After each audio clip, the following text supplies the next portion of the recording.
Hi friends, welcome to Renna வீட்டு சமையல். ரென்னா வீட்டு சமையலில் இன்றைக்கி ரொம்ப சுவையான ஹோட்டல் ஸ்டைலில் வெஜ் குருமா தான் பார்க்க போகிறோம்.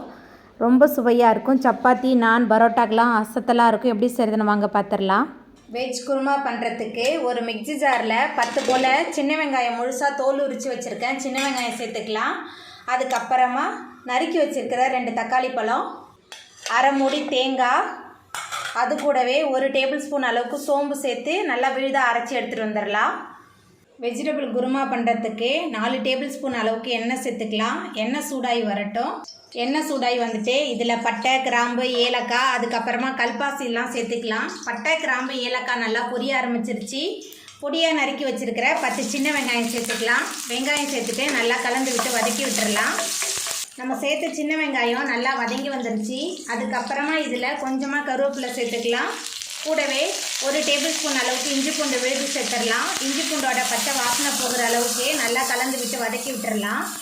இஞ்சி பூண்டோட பச்சை வாசனை போகிற அளவுக்கு நல்லா கலந்து விட்டு வதக்கியாச்சு. அதுக்கப்புறமா நம்ம மிக்சியில் சேர்த்து அரைச்ச வெங்காயம், தக்காளி, தேங்காய் விழுது சேர்த்துடலாம். சேர்த்துட்டு நல்லா கலந்து விட்டு வதக்கி விட்டுடலாம். வெங்காயம் தக்காளிலாம் இந்த மாதிரி நம்ம அரைச்சி சேர்க்கும்போது வீட்டில் குழந்தைங்க இருந்தால் வெங்காயம் தக்காளிலாம் ஒதுக்க மாட்டாங்க. அதுக்கப்புறமா வெஜ் குருமாவும் நமக்கு நல்லா திக்னஸாக இருக்கும், ரொம்ப சுவையாகவும் இருக்கும். நம்ம சேர்த்த வெங்காய விழுது, தக்காளி விழுதெல்லாம் நல்லா கலந்து விட்டு வதக்கியாச்சு. அதுக்கப்புறமா இதில் மசாலா தூள்லாம் சேர்த்துக்கலாம். குழம்பு மிளகாய்த்தூள் 3 டேபிள் ஸ்பூன் சேர்க்குறேன். காரமான தனி மிளகாய்த்தூள் 2 table spoon, garam masala 2 table spoon, மஞ்சத்தூள் கொஞ்சமாக சேர்த்துக்கலாம்.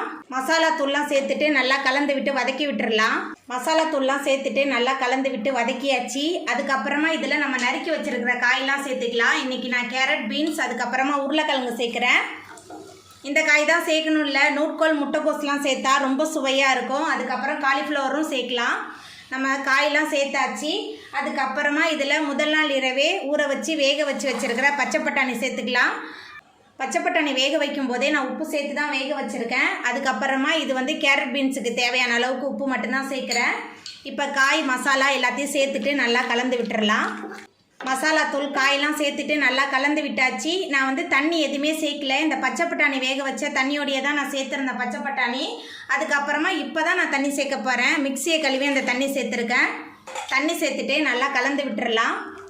தண்ணியெலாம் சேர்த்துட்டு நல்லா கலந்து விட்டாச்சு. எல்லாமே சேர்ந்து நல்லா கொதித்து காயெல்லாம் நல்லா வெந்து வரட்டும்.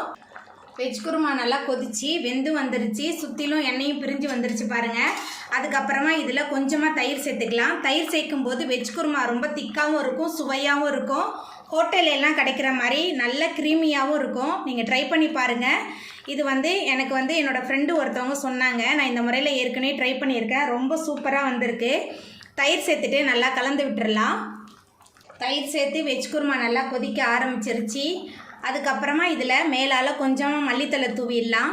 மத்தியானம் கொஞ்சம் கூட செஞ்சு வச்சுக்கிட்டோமா, நைட்டு டின்னருக்கு சப்பாத்தி, தோசைக்கெலாம் தொட்டு சாப்பிட்றதுக்கு இந்த வெஜ் குருமா ரொம்ப சூப்பராக இருக்கும்.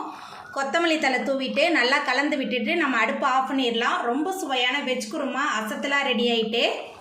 அவ்வளோதாங்க, ரொம்ப சுவையான வெஜ் குருமா சூப்பராக ரெடி ஆகிட்டு. இந்த சுவையான வெஜ் குருமாவை நீங்களும் உங்கள் வீட்டில் செஞ்சு பாருங்கள். இந்த வீடியோ உங்களுக்கு பிடிச்சிருந்தா லைக் பண்ணுங்கள், ஷேர் பண்ணுங்கள், கமெண்ட் பண்ணுங்கள், சப்ஸ்கிரைப் பண்ணுங்கள். அப்படியே பக்கத்தில் உள்ள பெல் பட்டனையும் கிளிக் பண்ணிடுங்க. நன்றி.